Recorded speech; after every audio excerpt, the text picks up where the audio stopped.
All right, today we're diving into a story where it's almost impossible to separate fact from, well, horrifying legend. We're talking about the Blood Countess and the mystery that still chills people to the bone.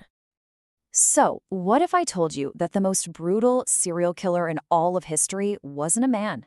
Not Jack the Ripper, not Ted Bundy. What if she was a noblewoman, living in a castle, maybe even bathing in blood, and completely protected by her power? The person we're talking about, Elizabeth Bathory.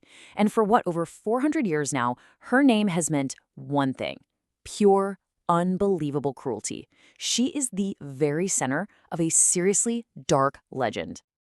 So, to really get this, we have to go back to the beginning, back to her roots. She was born into a world of just absolute power. And you gotta wonder, right? Was she just a product of her crazy environment? Or was something else going on? Okay, so who was Elizabeth Bathory really? She was born way back in 1560 into one of the most powerful, influential noble families in the entire Kingdom of Hungary. So we're not just talking rich, we're talking dynasty-level power. And get this, she was highly educated, which was super rare for a woman back then.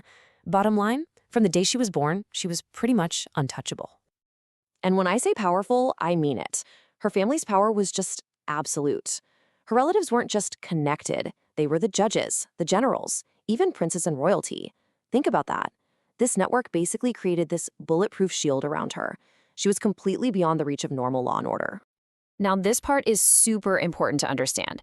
Back in the 16th century, things were different. Extreme violence, public torture, that was like public entertainment. It was normal. So Elizabeth would have grown up seeing this stuff all the time. And you have to wonder, did all that exposure just desensitize her? Or maybe, did it actually inspire her? As she got older, her power just kept growing.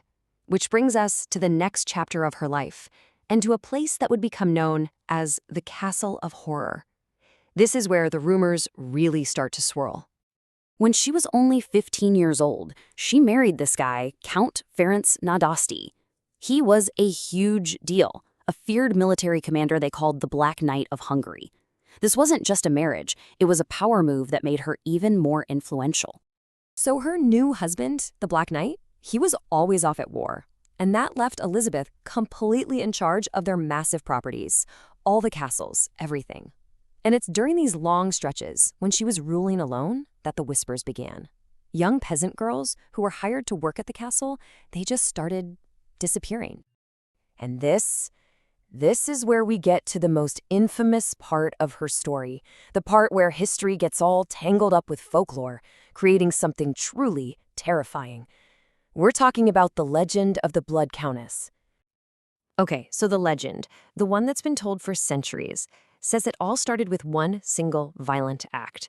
The story goes she got angry and hit a servant girl. A little bit of the girl's blood splashed onto her skin, and when Elizabeth wiped it off, she was convinced, absolutely convinced, that her skin looked younger, more radiant. And that was supposedly the spark, an obsession with youth that turned into murder. The stories that eventually came out, they're just horrific. We're talking about testimony describing the most sadistic kinds of torture you can imagine. Severe beatings, being burned with hot irons and candles, having needles shoved under fingernails. It's awful. Some even claimed she'd force girls outside into the freezing cold, pour water on them, and just leave them to freeze solid. For years and years, her power and influence acted like a shield. No one could touch her. But eventually, you just can't keep something like that quiet. The rumors became too loud, too widespread to just ignore. And that's when the authorities were finally forced to step in. Which leads us to the Crown's investigation. So, how bad was it? How many people are we talking about here? Well, the official number that came out of the investigation is just staggering. Based on testimony from hundreds of witnesses, over 300 of them, and a notebook they supposedly found that listed all the victims, the estimate was over 600 people. You might be asking, why did it take so long for anyone to do anything? Well, the ugly truth is, as long as her victims were just poor peasant girls, nobody in power really cared. They were seen as disposable. The tipping point? That came when Elizabeth supposedly got bolder and started going after the daughters of the lesser nobility. All of a sudden, the other powerful families and the king himself had a problem they couldn't ignore. So, in December 1610, the king had enough. He ordered a raid on her castle, and according to the reports from the men who went in, what they found was a house of horrors.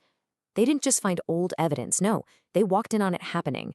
They found girls who were still alive but had been horribly tortured, they found dead bodies just lying there waiting to be buried, and they found other young girls locked up in cages. It's just unbelievable. Now, her accomplices, they were tortured and executed.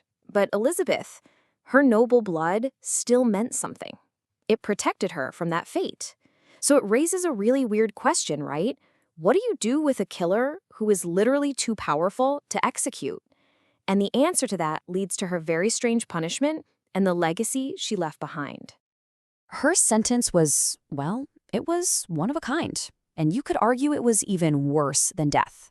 In 1611, they sentenced her to be locked away, alone, inside her own castle. They actually brought in masons to brick up the windows and the doors to her rooms, leaving just a tiny little slot for food and air. For 4 years, she lived like that, in total darkness. She was found dead in 1614. And that brings us to the big debate that still goes on today. Was she a monster or was she framed? On the one hand, you've got hundreds of witnesses and the horrifying evidence they supposedly found at the castle. But on the other hand, you've got historians who say, hold on a second. They argue that confessions were gotten through torture, that the whole blood-bathing thing is just a spooky story made up later, and that this was all just a political plot for the king to grab her land and her money. So, in the end, we're left with this really haunting question. Was Elizabeth Bathory actually history's worst serial killer, just a product of the incredibly violent times she lived in? Or was she a powerful woman who was taken down by greed and rumors, with her story twisted into a legend that's way more terrifying than whatever the real truth was? That line between the monster and the myth,